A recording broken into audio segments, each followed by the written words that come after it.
C'est le psaume de la création. On n'a pas trop eu l'occasion de répéter. Et puis,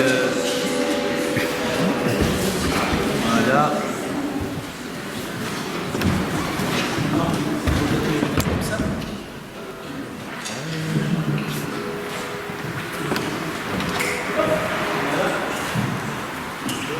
C'est le suivant.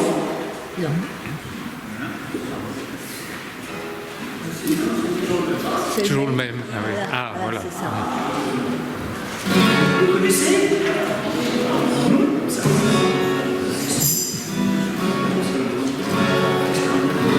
Moi je le connais plus ou moins à la guitare, on va essayer de se débrouiller, c'est important.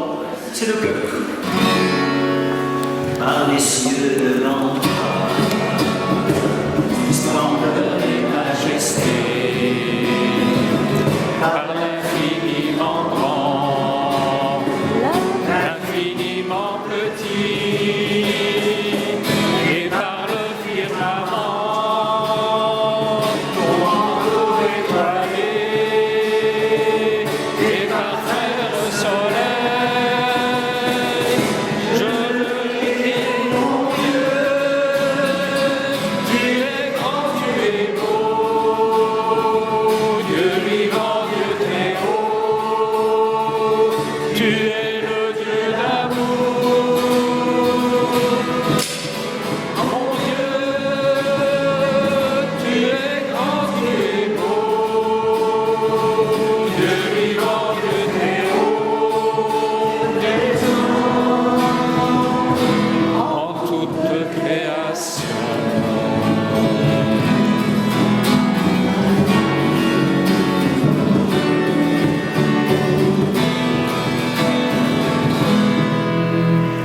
Par tous les océans et par toutes les mers, par tous les continents et par l'eau des rivières, par le feu qui te dit comme un buisson ardent et par l'aile du vent. Je veux crier, mon Dieu, tu es grand, tu es beau, Dieu vivant, Dieu très haut, tu es le Dieu d'amour. Mon Dieu, tu es grand, tu es beau,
Il est des jours, il est des soirs, Seigneur.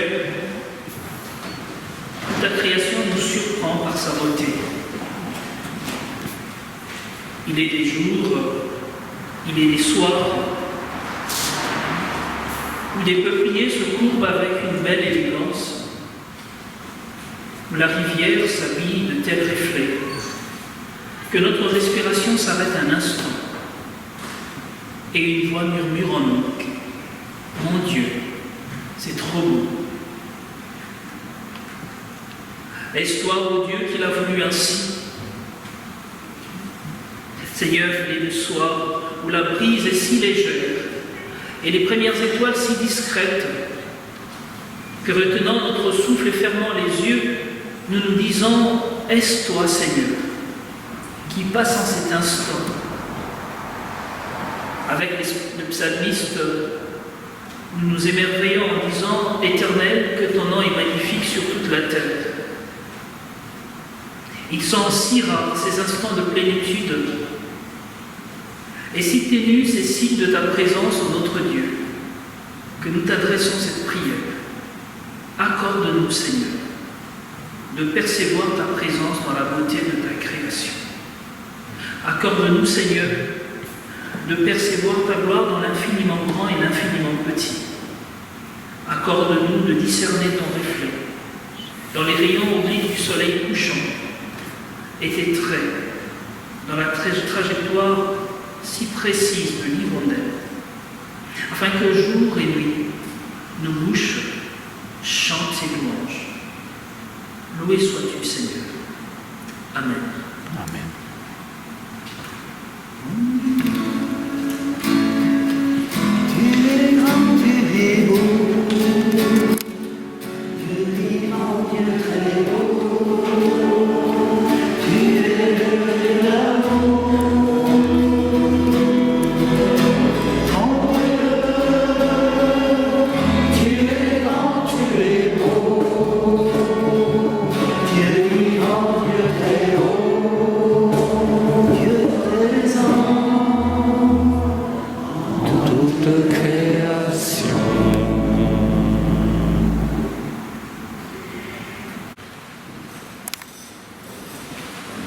Dans le mur à souhait qui est juste à l'entrée du temple de Yut,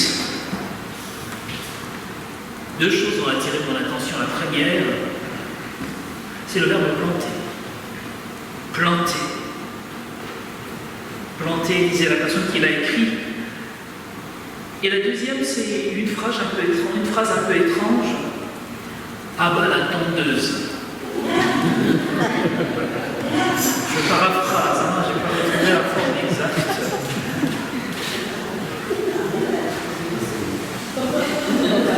Ah bah la tondeuse.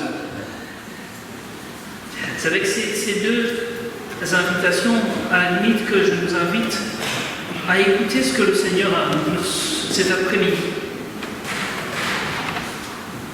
Je suis le Seigneur ton Dieu, créateur du ciel et de la terre. J'ai modelé la terre et ce qu'elle contient. J'ai déployé le ciel et disposé les astres, les prés et les forêts, les oiseaux et les troupeaux. Tout cela m'appartient. L'univers est à moi.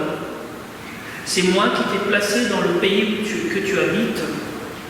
La terre qui te nourrit, je te l'ai confiée. Toute ma création est pour toi. Prends en soin. Garde-la. Et occupe-t'en afin qu'elle te permette de vivre. Et je finis cette invitation ou cette annonce de la parole de Dieu par une deuxième phrase qui a attiré mon attention dans l'atelier Les arbres dans la Bible. À la fin de cet atelier, le pasteur Alexis a posé une question. C'était celle de savoir qu'est-ce que les arbres finalement nous enseignent. Et une des participantes a dit la vie. La vie. Cet après-midi, le Seigneur nous appelle, nous invite à être des celles et ceux qui luttent, qui militent pour la préservation de la vie. celles et ceux qui se battent pour préserver la vie. Je nous invite à prier. Seigneur, tu es le Dieu de la vie. Et nous voulons, pour ce temps de culte, et pour cet après-midi, cette journée autour de la question écologique, prendre conscience que tu nous invites chaque jour, chaque matin, chaque soir, à être de celles et ceux qui apportent cette vie, de celles et ceux qui préservent cette vie. Très souvent, nous l'avons assujetti. Très souvent, Seigneur, nous avons détruit ta création, nous n'en avons pas pris soin. Et nous voulons, par des petits gestes, prendre soin de cette création, par une prise de conscience sérieuse et responsable. Nous voulons être une Église qui prend conscience des enjeux écologiques. Nous voulons léguer à celles et ceux qui viendront après nous ces petits pas, ces petits gestes que nous aurons posés. Alors, est-ce que par ton Saint-Esprit, tu nous soutiennes, que tu nous tiennes, que tu chemines avec nous? Donne-nous, éternel Dieu de grâce, de prendre conscience de cela. Et donne-nous, Père, d'en témoigner chaque jour. Que la louange et la gloire te soient rendues par le Christ Jésus. Amen. Tout ce que nous venons d'entendre m'a fait penser à une histoire que j'ai lue il y a 2 ans de cela et que je vais partager avec vous. C'est une histoire vraie. Une histoire qui me semble avoir du sens par rapport à ce que nous venons d'entendre, par rapport à notre journée. C'est dans les Landes, donc loin d'ici, dans la forêt des Landes qui n'a rien de naturel. Je ne sais pas si vous avez déjà eu l'occasion de la voir. Dans la forêt des Landes est installée une communauté de pères blancs, et qui gagnaient leur vie en cultivant une plante. Et puis un jour, je crois que c'était en 2017-2018, c'est une histoire récente, un jour est arrivée une petite bête qui a bouffé, incidemment, ils ne s'en sont pas rendus compte tout de suite, toutes les racines de ces plantes médicinales. Et du jour au lendemain, les pères de cette communauté se sont retrouvés sans leur gagne-pain. Tout était mort. Et ils se sont mis à désespérer. Ils ont eu peur. Comme nous pouvons avoir de multiples raisons d'avoir peur dans la vie. Et le monde dans lequel nous vivons et le monde qui vient, eh bien, légitimement, on peut faire peur. Et puis, au cœur de cette angoisse, de cette peur, ce sont des moines qui ont l'habitude de prier. Eh bien, ils ont fait une expérience spirituelle à travers cet événement matériel. Ils se sont rendus compte, en fait, eh bien, que ces plantes, c'était juste un business, que c'était une source de revenus, et qu'ils étaient devenus des agro-industriels. Ils faisaient de la monoculture, il n'y avait que ça chez eux, des hectares et des hectares de cette plante, et puis qu'ils ne se préoccupaient pas du tout de l'état de la terre, ils mettaient pesticides sur pesticides, ça poussait, ça rendait bien, et ils ne se posaient pas plus de questions que ça. Et au moment où ils étaient au fond du désespoir, et au moment où ils étaient au fond de la détresse, un SDF est venu taper à la porte de cette communauté, et il s'avérait que ce SDF, c'était un ouvrier agricole qui venait proposer ses services. Et à travers cet homme qu'ils ont accueilli chez eux, ils ont fait tout un travail sur eux-mêmes. Ils ont relu leur tradition monastique. Ils ont revisité leur vie de prière, leur vie de foi, leur vie liturgique, etc., leur théologie, pour utiliser un grand mot. Et ils ont fait un retour à la terre et ils se sont rendus compte qu'en fait, eh bien, ils étaient déconnectés de la terre. Eux, moines.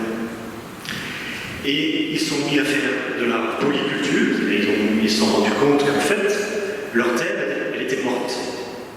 À force de mettre, de mettre des produits chimiques, eh bien, ils avaient permis aux petites bêtes d'arriver et les petites bêtes avaient tout.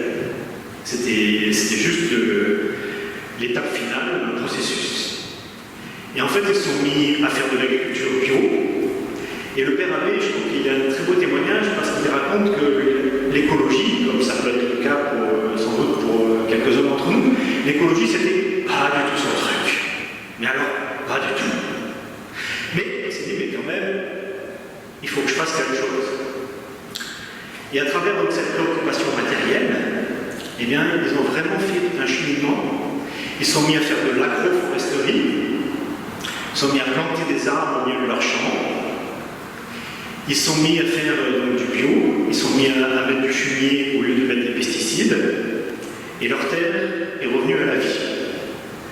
Et, puisque nous sommes de la création, et puisqu'on a chanté les beautés de Dieu, ils sont mis aussi à se dire, mais zut, la planète Terre sur laquelle nous sommes, eh ben, elle est belle. Et la terre nourricière, eh bien, elle est bonne et belle. Et donc ils ont fait un superbe chemin qui a profondément nourri leur vie spirituelle et qui a renouvelé leur foi. Et aujourd'hui, ben voilà, je crois qu'il a écrit un livre, je ne suis pas sûr.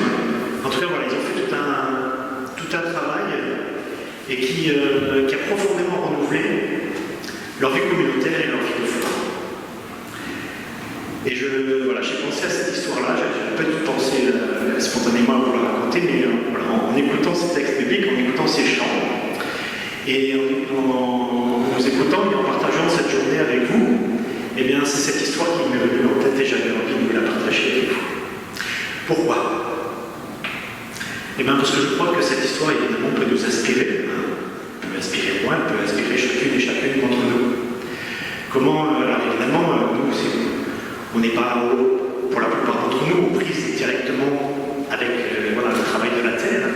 On a plutôt des problèmes de bâtiment. Mais eux aussi, les pères, ils ont des problèmes de bâtiment. Et les problèmes de bâtiment et les problèmes de terre sont liés, comme beaucoup de problèmes sur notre planète Terre sont liés.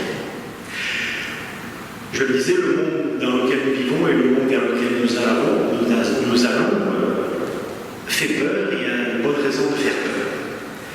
Et pour discuter souvent avec des scientifiques et pour étudier souvent des rapports scientifiques, eh bien, voilà, on peut vraiment se faire du souci à court, à moyen terme, et ne parlons pas du long terme. Et puisqu'il y a des jeunes parmi nous, aujourd'hui, eh bien, je sais aussi, pour partager souvent avec eux, je sais que les jeunes portent particulièrement une peur du présent et de l'avenir, une peur qui est justifiée. Le monde vers lequel on va, et effectivement par bien des aspects terrifiants. Eh bien, je crois qu'à la fois l'expérience dans la petite histoire que je viens de partager avec vous, et je terminerai avec, finalement, ça rejoint très largement l'expérience que les hommes et les femmes de la Bible ont faite. Il paraît que dans la Bible, l'expression qui revient le plus souvent, c'est « n'ayez pas peur ». N'aie pas peur, ne crains pas. C'est quasiment la première phrase que Jésus ressuscité dit à ses disciples, qui sont terrorisés. N'ayez pas peur, ne crains pas. Il paraît qu'il y a beaucoup plus de cette formule-là dans la Bible que de récits de prière. Il paraît de 3 fois plus. Eh bien, je pense que ça a particulièrement du sens pour nous aujourd'hui, pour la société dans laquelle on vit, à l'échelle de la planète, mais aussi localement. N'ayez pas peur, ne craignez pas. Et le Dieu de la Bible nous invite à regarder les beautés du monde dans lequel on vit, à contempler. Alors, je sais bien que dans les milieux écologiques, la contemplation, ça n'a très bonne presse. Mais voilà, moi je me suis mis, depuis que j'ai la chance de faire ce ministère, je me suis mis à contempler effectivement les listes des champs. Il me le demande Jésus, contempler les listes des champs. Eh bien, je contemple les listes des champs. Eh bien, en contemplant les listes des champs, je me rends compte que c'était vraiment une expérience de l'ordre spirituel, matériel, un lys, mais aussi spirituel. Et c'est une expérience que nous sommes invités à faire, et c'est une expérience, il me semble, qui peut aussi nous inviter à traverser nos peurs. Jésus ne nous demande pas de refouler la peur, il ne nous demande pas de la nier, de la refouler, il nous demande de la traverser, il nous demande de l'habiter. Et le projet qui en est à ses débuts, que vous portez, que je trouve encore une fois très beau, dans sa petitesse, dans son humilité, eh bien, je me sens qu'il y a vraiment là un beau potentiel, et que comme ces pères qui ont fait cette expérience dans les Landes, eh bien, voilà, il y a un chemin qui s'ouvre devant vous, hein, et que vous pouvez peut-être à votre tour traverser, quelle que soit la forme que ça prendra. Et c'est un chemin qui aussi prend en compte profondément la peur du monde dans lequel nous vivons, les multiples peurs. Dieu sait s'il y a des raisons d'avoir peur dans le monde dans lequel on vit. Mais le Dieu de la Bible nous invite à traverser ces peurs et à laisser ces peurs être habitées par la présence de Dieu.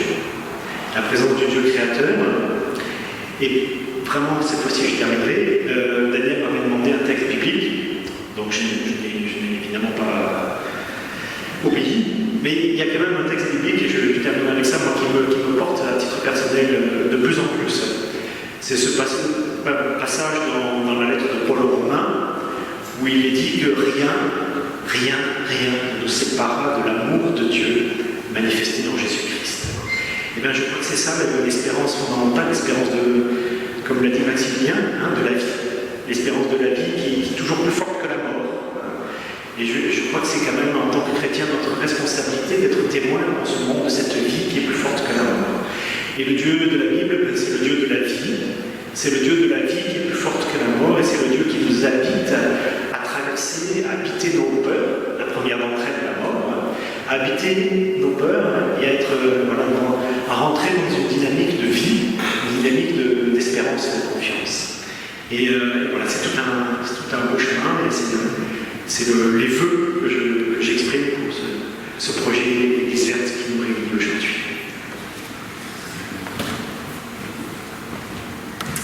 Dans Romains 8, pour compléter ce que dit Jean-Sébastien, ce texte biblique, mais dans tout ce qui nous arrive, nous sommes les grands vainqueurs par celui qui nous a aimés.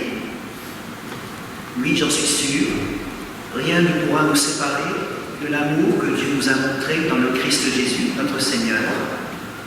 Ni la mort, ni la vie, ni les anges, ni les esprits, ni le présent, ni l'avenir, ni tous ceux qui ont un pouvoir, ni les forces d'en haut, ni les forces d'en bas, ni toutes les choses créées. Rien ne pourra nous séparer de l'amour de Dieu.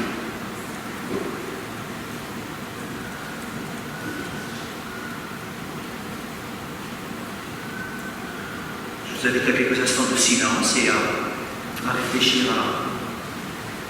à cette parole et à ce message qui nous est donné. Prenons quelques instants de silence et demandons à Dieu de nous parler.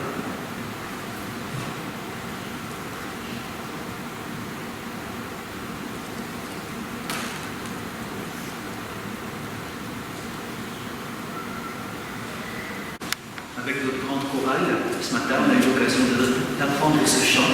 Dieu créateur de la terre et des cieux, nous contemplons ton ouvrage. Tu as voulu que les hommes en ton lieu découvrent ton vrai visage. À toi la gloire et le louange, le règne et l'autorité, la révérence et la puissance, l'adoration t'appartiennent. Ceux qui l'ont appris puissent un peu mieux m'encourager à le chanter. On peut se lever pour ceux qui peuvent.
donner la parole, que chacun essaye de dire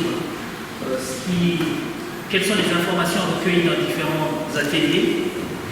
Deuxièmement, quelles sont les questions que ces informations ont suscité en vous, mais aussi les questions que vous avez à poser aux différents moniteurs d'atelier ou aux différents animateurs d'atelier, aussi à Jean-Sébastien pour l'expo. La troisième question, qui n'est pas le moindre, le troisième point, c'est vraiment les résolutions à prendre pour l'avenir, parce que le but de cette journée était aussi de partir d'ici avec des résolutions. Et enfin, une prière. Et moi, je ferai une synthèse des ateliers, parce que j'ai fait quand même le tour des ateliers, une brève synthèse de tous les ateliers qui ont été proposés. Je voudrais quand même revenir sur un atelier qui m'a beaucoup interpellé, c'est par rapport au recyclage du papier. Le recyclage du papier. Je trouvais quand même un atelier assez...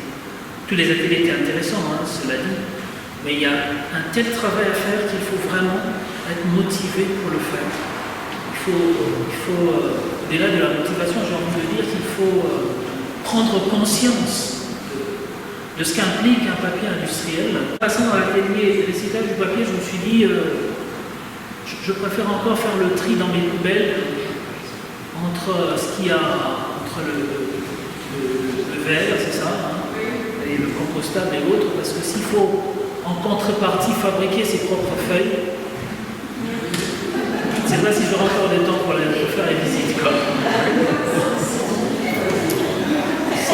C'est pas si évident. Mais en même temps, quand on imagine le nombre de papiers que l'on jette en termes de feuilles bouillon, on se rend compte que malheureusement, ce sont ces petits mauvais gestes qui polluent notre nature.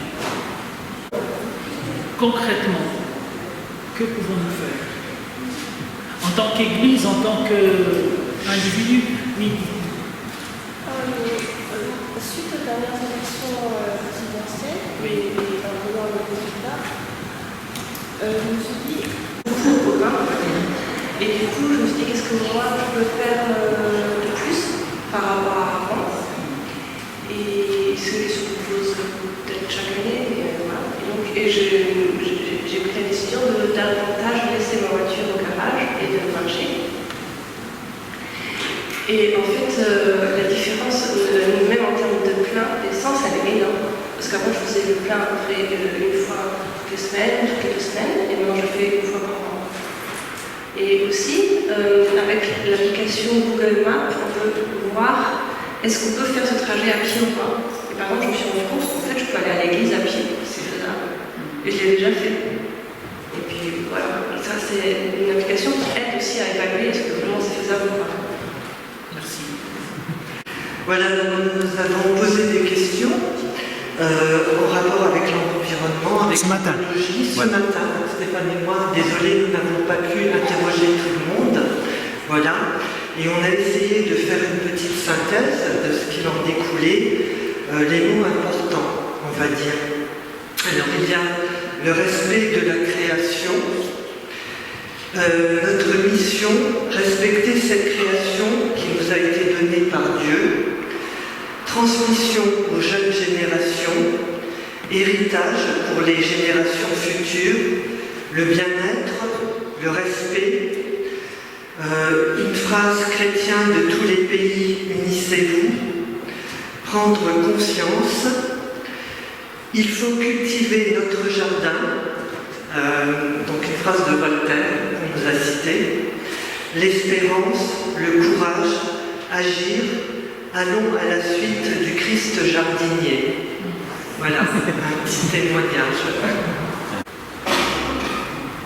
Alors c'est plutôt du point de vue d'animatrice de l'atelier, j'étais avec Patricia, on animait le jeu de loi, et évidemment on en a autant appris que les joueurs, et il y a 5 principes, 5 règles toutes simples qui commencent toutes par R, c'est concret, ça peut nous rejoindre dans nos gestes quotidiens, c'est réduire nos quantités de consommation, réduire d'une manière générale, comme on vient d'entendre l'exemple du du recours à l'essence ou au gasoil, je ne sais pas.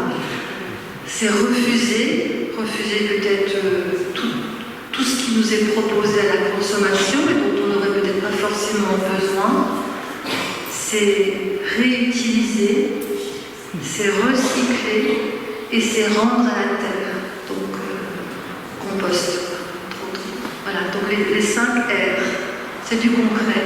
Et ça peut être un petit mémo technique comme ça qui nous accompagne. Alors, réduire, refuser, réutiliser, recycler et rendre à la terre. Il y a cette notion de partage, je sais pas, tu as parlé de rendre à la terre, et cette notion de partage finalement qui est importante, ce qu'on a vécu aujourd'hui, d'échange, et finalement on réduit, mais en fait on s'enrichit quelque part en partageant. Et je peux rapidement faire la synthèse.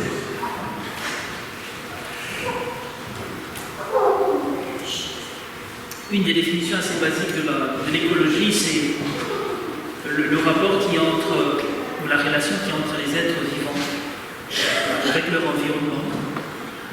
Et je crois que cette réflexion, cette journée a été pensée vraiment sur notre rôle en tant qu'humain, humaine, avec notre environnement de vie. Je ne sais pas si vous le savez, pendant plusieurs siècles, le judéo-christianisme a été accusé d'être d'une certaine façon une des causes de la dégradation de la nature. Et pourtant, le Seigneur nous a placés au jardin, non pas simplement, pas d'abord pour la dominer, encore faudrait-il définir ce qu'on entend par domination, mais d'abord pour veiller sur ce jardin, garder ce jardin, en prendre soin. Et le but aujourd'hui était vraiment, à l'issue de cette journée, ensemble en tant qu'Église, de poser des actes concrets pour prendre soin de la nature. Sinon, nous mettre en chemin cette prise de conscience pour prendre soin de la nature. La crise écologique est une réalité et on ne peut pas le nier, qu'on ne le veuille pas. Tout à l'heure, je lisais cette phrase que j'ai lue dans ce mur de... Comment ça s'appelle encore ? Champ d'expression. Et j'ai retrouvé la citation exacte, c'était « Halte au massacre à la tondeuse ». J'ai envie de dire « Halte au massacre à la tronçonneuse ». Parce que il s'avère que quand j'ai été à l'atelier sur les arbres dans la Bible, on a fait mention de l'Amazonie, mais il y a aussi la forêt équatoriale qui, quand même, occupe une bonne grande moitié de l'Afrique centrale. Et il s'avère que l'un des drames de cette forêt, c'est justement qu'il y a une valse à la tronçonneuse pour pouvoir, malheureusement, assouvir les besoins ou les fantasmes des plus riches, comme on le dit. Et c'est une forêt qui aujourd'hui encore tient le coup, mais pour combien d'années? Un grand point d'interrogation, on ne le sait pas. On ne le sait pas. Les arbres dans la Bible, dans cet atelier, il a été question de la vigne, du cèdre, du lit, le lit de champ. Il a été aussi question du figuier.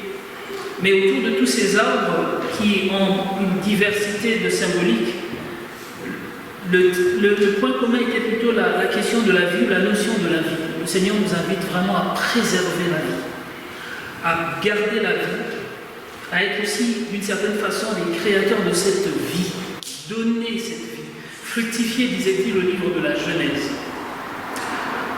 L'une des manifestations du Christ après la résurrection, étonnamment, c'est bien le Christ jardinier. C'est au champ, dans le champ que le Seigneur se révèle à nous. L'un des beaux projets que nous avions eu l'année passée à Gondon, c'est le jardin partagé.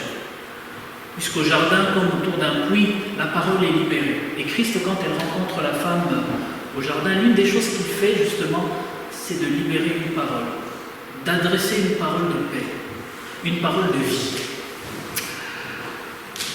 Pour mon propre pays, j'ai envie de dire, c'est une invitation, et encore pour nous aussi, on parle de la crise du blé avec cette guerre russo-ukrainienne.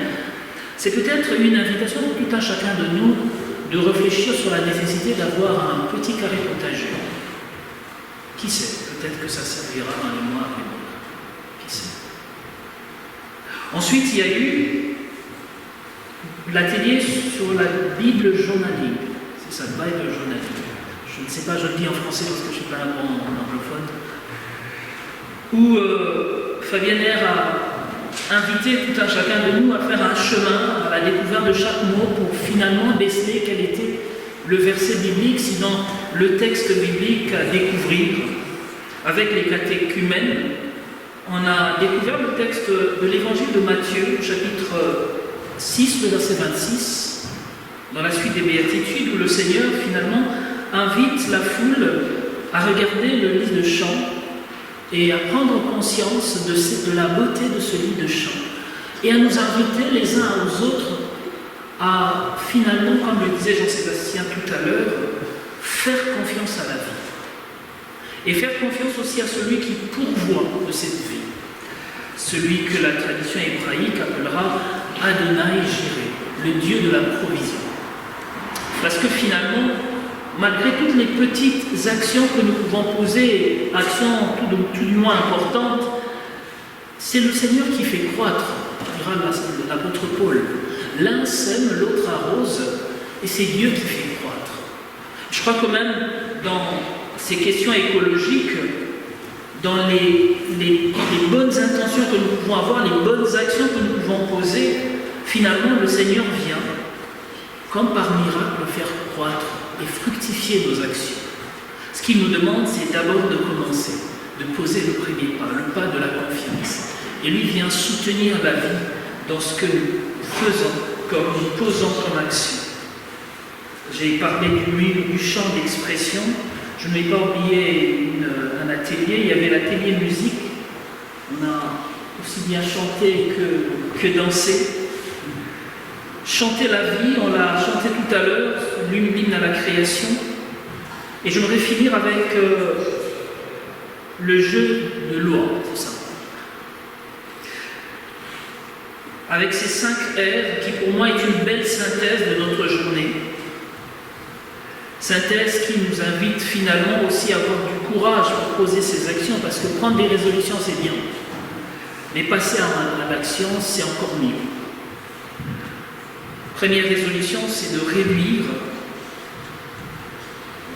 Dans une société de l'hyperconsommation, c'est presque impossible de réduire notre consommation. J'ai même vu il y a quelques mois que l'on pouvait offrir comme cadeau d'anniversaire un emballage cadeau vide. Et ça se vend sur Amazon. Oui, pour vous dire un peu le délire. J'achète pour l'anniversaire d'Elisabeth un paquet vide à t'offrir. Il semble que nous sommes dans une société d'hyperconsommation où il faut consommer. Et même la bêtise, il faut la consommer. Coluche disait que 2 choses sont éternelles, il y a Dieu et la bêtise. Et donc là, on se rend compte que c'est pas si faux que ça. Donc, apprendre à réduire notre consommation. Tout à l'heure, vous parlez de la consommation de carburant. L'hiver prochain, on se rendra compte que même si on n'apprend pas à réduire finalement notre consommation d'énergie, cela nous sera imposé tout compte fait, on n'aura pas d'autre choix. Apprendre à réduire aussi notre train de vie, c'est tout à fait important. Il y a un musicien chrétien qui m'a toujours fasciné, c'est Michael Jackson. De l'immensité de sa richesse, il allait toujours acheter ses vêtements comment on appelle ça, à l'armée du salut. Le recyclage. Apprendre à recycler. Et je peux quand même vous donner des dieux. Il y a Argus à Romba, ils ont des bons prix si vous voulez.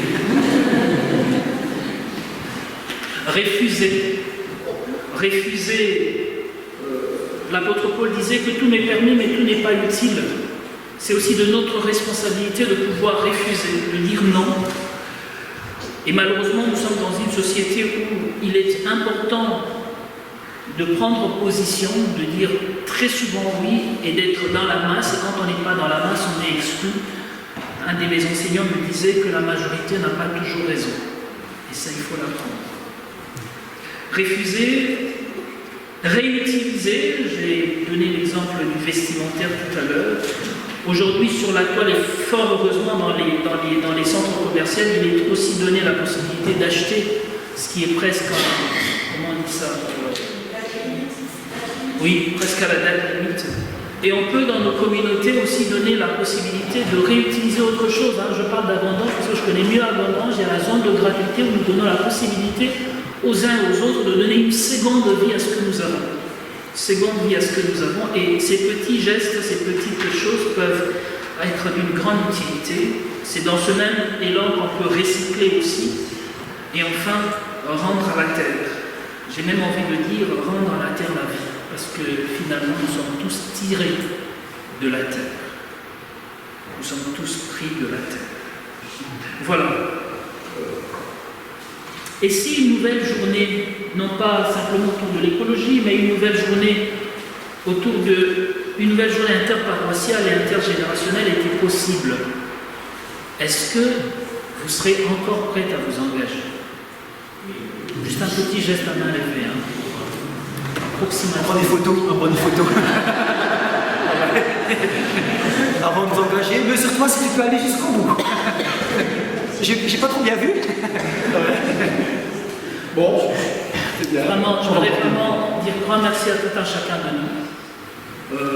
Au-delà de la question écologique, ou même dans la question écologique, il y a la question de la sectorisation qui va être évoquée dans nos paroisses dans très très bientôt. Daniel disait aujourd'hui économiser les charges d'électricité, faire un culte dans un seul endroit. Bon, je n'irai pas jusque-là pour l'instant, mais j'ai envie de dire qu'il est important aussi qu'on apprenne à se connaître les uns les autres, les frères et sœurs. Oui, déjà. Donc, et c'est pour moi une grande joie d'être accueilli aujourd'hui dans la communauté de Yutz et de vivre ce temps de culte un peu atypique quand même, ensemble. Et ce serait encore une grande joie de transmettre à nos jeunes frères, à nos enfants, une église qui soit militante, une église qui peut oser nager à contre-courant dans une société qui voudrait que nous fassions tous de la même chose.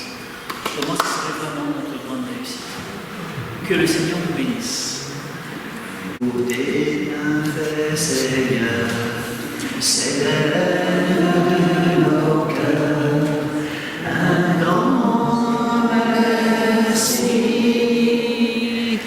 Pour tes bienfaits, Seigneur, s'élève de nos cœurs un grand merci.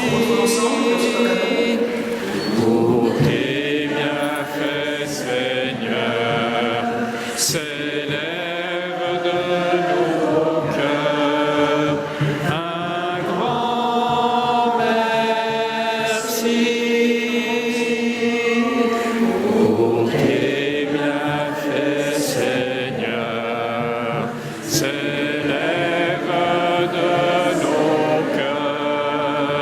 nos cœurs un grand merci. Pour tes bienfaits, Seigneur, s'élève de nos cœurs un grand merci.